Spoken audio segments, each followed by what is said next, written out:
This is episode 555 on the 10th of August 2022.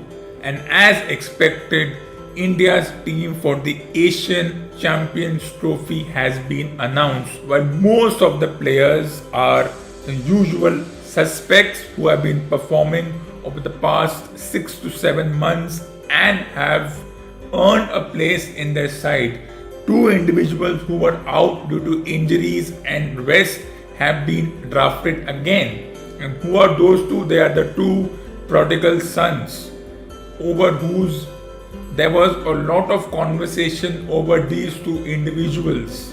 One was not performing as per expectation, that means the 50s, the 100s, and all the expectation that is from this individual in the squared circle was not happening. The other one was fighting injuries and virus and what not. And now these two individuals have been drafted into the team again, and it's like saying that सुबह का भूला शाम को घर आ जाए तो उसे भूला नहीं कहते, which means the prodigal sons have been drafted again. There will be a lot of discussions over their inclusion in the team as expected. A few pseudo experts will say, okay, they have been drafted. This could be their final few months as a player. If they don't perform in the Asian Champions Trophy, which is closest to the format of a World Cup as it can be, unlike a bilateral or a private tournament, then that chance in the World Cup becomes bleak. This is what a few pseudo experts may be saying. Others may be saying we need these two individuals because they can kind of settle the team if the team is in trouble. So a lot of discussion happening around these two individuals, but of course it's a decent squad. I can say that the vanilla boring selectors have done a good job in selecting individuals, and if you could only select 15 people, then I'm not going to say whether these are the best 15 that the country could have selected. There are at least 25-30 individuals waiting in the wings, wanting to come and perform in the squared circle. And those who have missed out will be feeling unhappy, vindicated. They have performed as per the expectation, but that's the thing. You can only select 15 players. It's almost like playing Russian roulette. You don't know. If you don't select someone, what will be the reaction? Last year, a certain Chehel wasn't selected, and there was a lot of discussion regarding that. There was a lot of unnecessary controversy regarding that. Now, regarding the inclusion of the two prodigal sons, one of them, whose name shall not be taken because that individual name has been muddied for a while, manufactured things have come that pseudo media has manufactured stories that there are issues between the captain and this player who was a former captain, that there are scenes of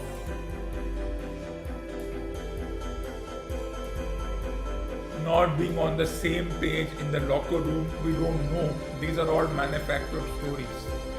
We all know when they show locker room scenes, everybody is happy because it's under camera. So I saw a few videos where the captain was giving a pep talk post winning a tournament, but it was under camera, which means everyone had to listen to the captain because that individual is the leader, locker room leader, and the leader on the ground. And therefore, that's the way things are in this particular profession. And you might see these 15-16 individuals with a couple of standbys get a ticket for Australia and head to the World Cup unless injuries come. Unless injuries once again affect an individual, it can affect an individual. And therefore I'm disappointed that apart from Hardik Pandya, there are only 3 more all-rounders in the team in the form of Jadeja, Ashwin and Huda. They could have included one more fast bowling all-rounder, but these are the best 15 people they could select for this tournament, and this tournament becomes important because of what is to come post that. As I said, the Asian Champions Trophy is being held every year before the World Cup, whether it's the 50 over World Cup or the 20 over World Cup. So, not for the first time such a tournament is being organized. But do you feel there's something different this year about this tournament being organized? There's a little too much craze about a 20 over World Cup. It's there because we were knocked out in the group phase last year. Not only knocked out but losing to our neighbors, and that was where it hurt the most. There it was where it hit the fan. And of course now there's a sudden conversation about aggressive batting and new brand of playing. I'm not surprised with that, nor I am impressed with that, because it's 20 overs. You don't have time to think. Either you are out for 100 or you end up making 200 by hitting 4s and 6s and somehow managing to get to 120 overs. Either you play too many shots and you are given the brick bat for playing too many rash shots, or you play smartly, you play in a manner which is in tune with how you want to play a 20 over match, which is all about just going from ball one, which is not surprising because that's how a 20 over match is played. There is no time to think whether you play in a video game or in a real life scenario. You don't have to think much as far as a 20 over World Cup is concerned. Now, what will happen in the Asian Champions Trophy? How will the inclusion of the two prodigal sons affect the team balance? Affect how the team has been working without them? Well, we shall know that when time comes. We shall know that 2 weeks from this Saturday. So we shall discuss that when the tournament begins. The results of that tournament will surely affect the results of the World Cup. Maybe, maybe not. And this could be the final 15-16 individuals getting the ticket to Australia unless injuries affect the team. So they have kept few individuals at standby and they may keep a few more. So whether this is a good team or not, and whether the 15-20 individuals waiting in the wings are saddened by this, we don't know. Whether this is heartbreaking or part-breaking, we will know in a couple of weeks' time. But what was heartbreaking was how the greed for gold led to India running into a brick wall, the brick wall called Australia. Australia had already been envisioned as the team who would go on to win gold in multiple disciplines. And they did that, and it's not surprising that those multiple disciplines included the sport of hockey and cricket. So even before the tournament began, everyone said, just give them the gold, they will get it anyways. Why waste a tournament? It happened even before the World Cups.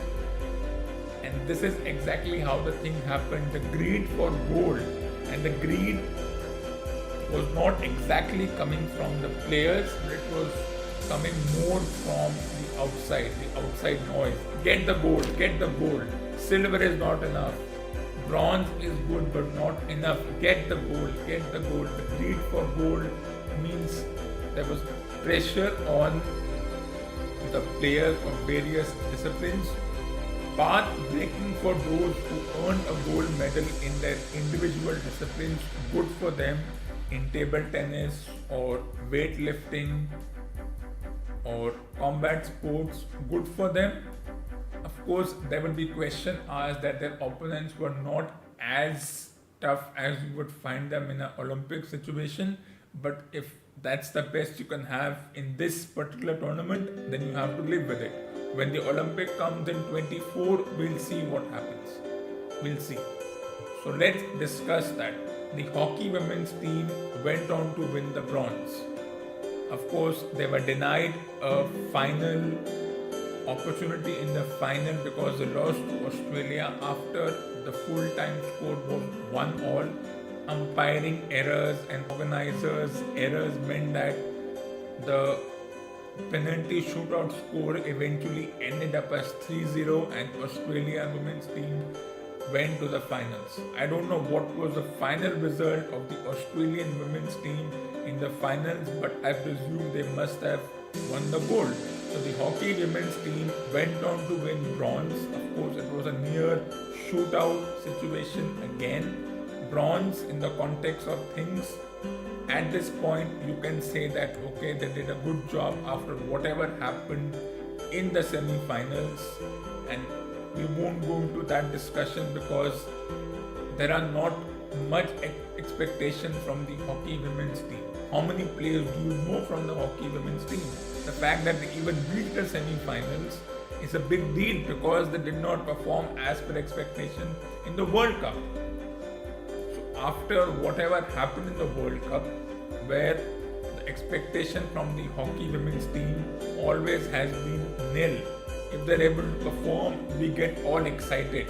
But if they don't, we don't even care. We say the structure is poor, they're not given the exposure. We can have all those kind of discussions for decades, but there is not much expectation from the hockey women's team. When they went on to win the bronze medal, it was a moment of glory and a path-breaking moment after a heart-breaking semi-final loss. Moving on to the two teams from which there were expectations. The cricket women's team, when they reached the final, they were up against what is now being called an invincible Australian team who can do nothing wrong. They have won multiple World Cups and they went on to win their first gold medal in a semi-World Cup-like tournament. And once again, the cricket women's team, the Indian cricket women's team did everything right to come into the semi-finals and then the finals. But then the age-old issues plagued them. They were on a path to winning the final before there was a middle order implosion. And then what happens? Every pseudo expert says, why we don't have a good finisher? We lack something. Why we don't have our own women's national T20 Cup? And those questions started coming in. One of the pseudo experts said, poor batting performance. I would say to that pseudo expert, 1996 and glass houses. So that individual has no right to say whether the performance was poor and dreadful when that individual was part of a team where collapses were happening like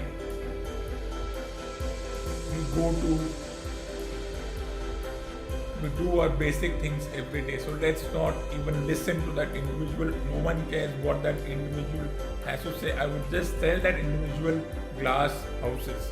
Silver is good, but when you are on the path to winning a gold and then somehow the meltdown happens, you succumb to pressure. How do you overcome that pressure when you have done this 3 times? 3 times the Indian women's team were on the way to winning a major world tournament, but somehow something happened and numbers 5 to 7 could not contribute after numbers 2 and 3 did everything to put them in a good position. There is not much to discuss in this situation. It's a difficult thing to say. Who knows what would have happened had India won the toss, got to 160, Australia would have been chasing 160. Would they have imploded? Would there have been a meltdown when they were chasing? We don't know.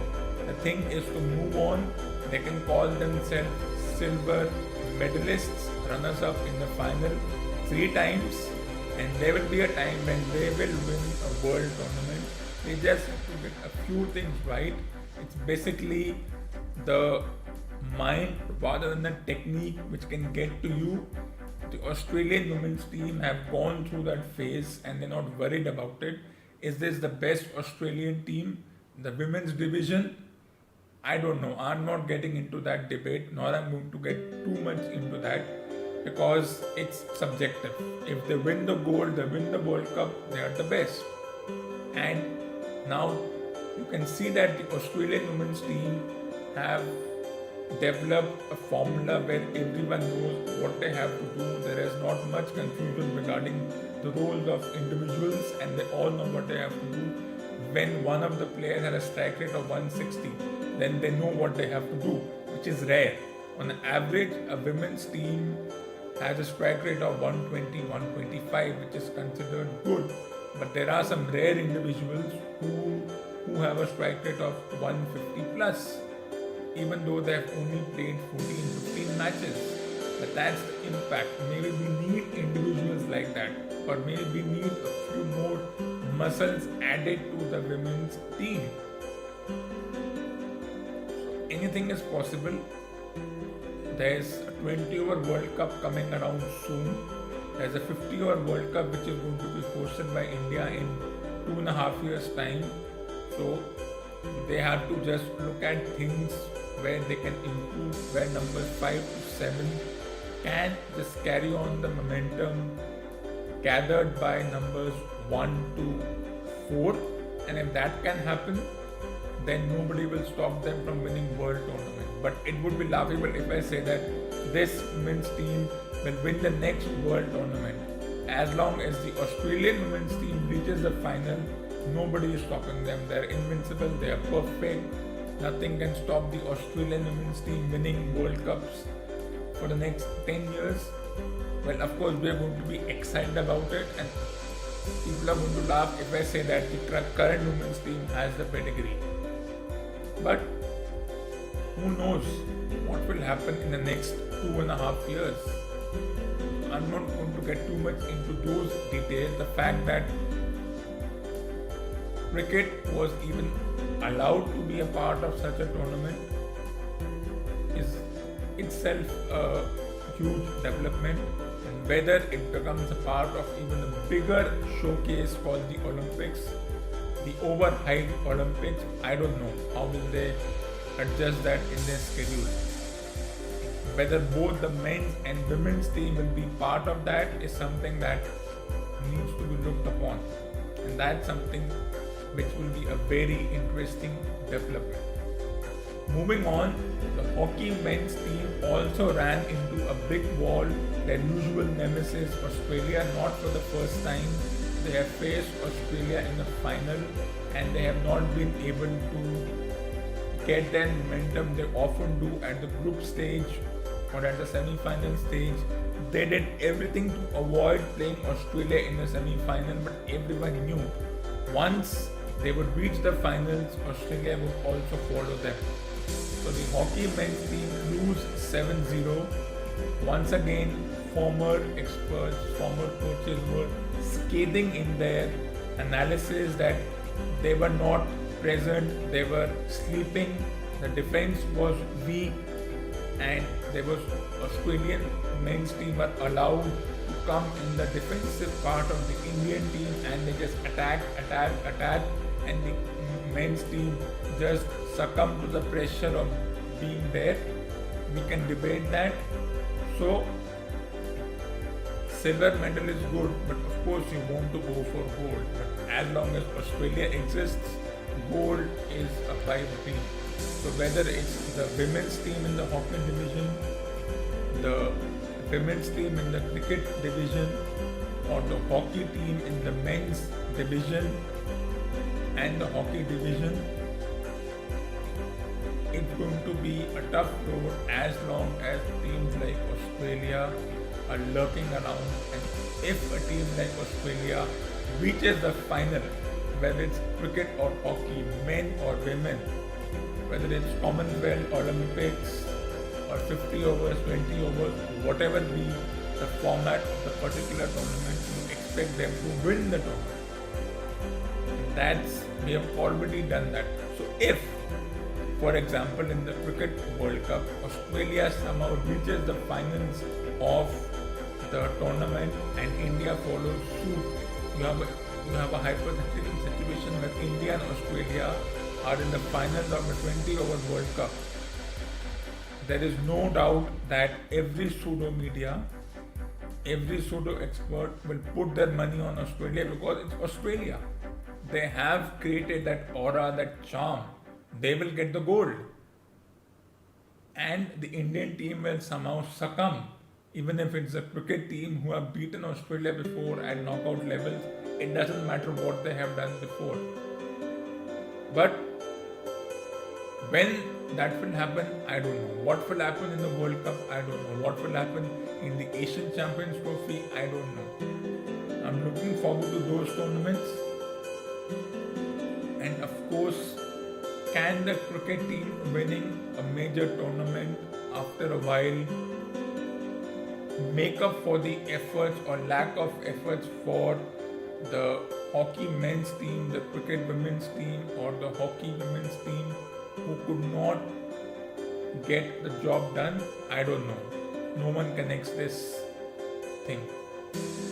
As far as these three teams are concerned, I would say, okay, you had your moments, you could not get the job done, but there are so many tournaments, and after a while, the hockey men's team, Australia, and the cricket women's team, Australia, they will eventually fall to the law of averages and eventually lose in the final.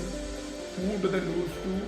It's difficult to say, but even if you go on winning, there will be a time when the graph will fall. When will that happen? I don't know. But for now, Australia have all the gold in almost every discipline. So they are at the top of the mountain. They are called invincible. There is no better team. They have a good coaching system, a good domestic system where every player is given the right kind of conditioning in terms of their skills and the psychological part which the Indian teams lack. Because when it comes to skills, they have the skills. When it comes to the mental part, that's where they succumb. But that's not my opinion. That's what the pseudo experts have to say. And when pseudo experts have to say something, then there is no point in listening to what they have to say.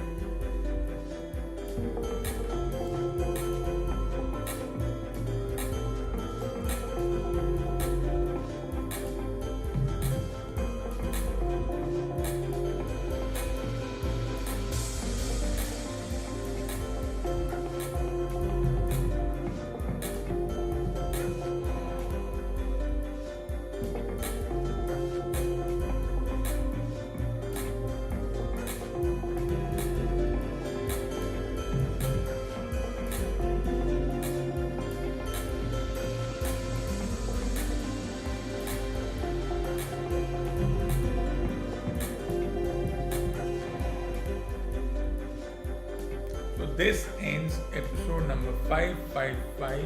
Stay tuned for the next episode, episode 556 on the 12th of August 2022.